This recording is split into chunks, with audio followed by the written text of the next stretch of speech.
Hello, Hunger Games readers. I'm Suzanne Collins. I'm excited to read to you from Sunrise on the Reaping, the new book in the Hunger Games series. I hope you enjoy it, and let the 50th Hunger Games begin. Chapter 1. Happy birthday, Hamish! The upside of being born on Reaping Day is that you can sleep in late on your birthday. It's pretty much downhill from there. A day off school hardly compensates for the terror of the name drawing. Even if you survive that, nobody feels like having cake after watching 2 kids being hauled off to the Capitol for slaughter. I roll over and pull the sheet over my head. Happy birthday! My 10-year-old brother Sid gives my shoulder a shake. You said be your rooster. You said you wanted to get to the woods at daylight. It's true. I'm hoping to finish my work before the ceremony so I can devote the afternoon to the 2 things I love best: wasting time and being with my girl, Lenore Dove.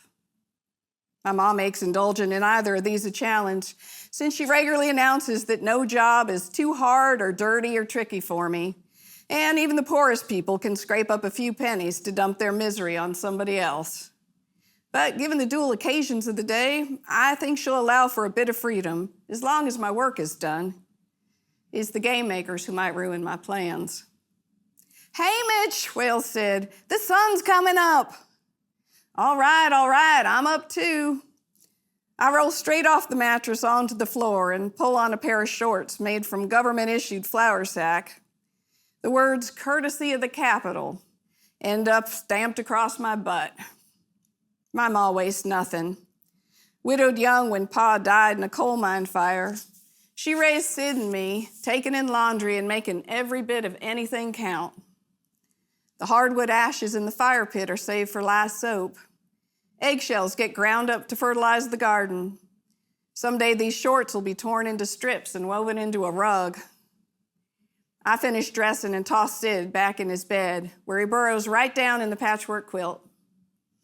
In the kitchen, I grab a piece of cornbread, an upgrade for my birthday, instead of the gritty, dark stuff made from the Capitol flour. Out back, my ma's already stirring a steaming kettle of clothes with a stick, her muscles straining as she flips a pair of miner's overalls. She's only 35, but life sorrows have already cut lines into her face, like they do. Ma catches sight of me in the doorway and wipes her brow. Happy 16th, sauce is on the stove. Thanks, Ma. I find a saucepan of stewed plums and scoop some on my bread before I head out. I found these in the woods the other day, but it's a nice surprise to have them all hot and sugared. Need you to fill the cistern today, Ma says as I pass. We got cold running water, only it comes out in a thin stream that would take an age to fill a bucket. There's a special barrel of pure rainwater that she charges extra for because the clothes come out softer, but she uses our well water for most of the laundry.